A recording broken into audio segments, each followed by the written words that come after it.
Hello everyone, তো কেমন আছো তোমরা সবাই? আশা করছি সবাই ভালো আছে, আমিও ভালো আছি।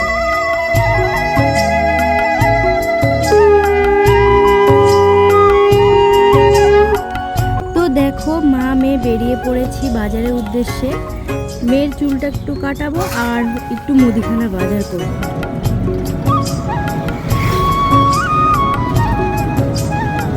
তো সেই ভিডিওগুলো তো নিতে পারিনি। আর দেখো, বাড়িতে ফেরার পথে কি সুন্দর সুন্দর মা সরস্বতীর প্রতিমা দেখতে পেলাম।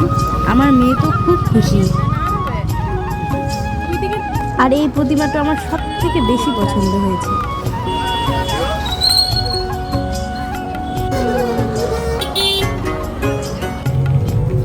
তো আজকের ব্লগটা এতটুকুই। আর হ্যাঁ, চ্যানেলটা সাবস্ক্রাইব করে দিও। Bye bye.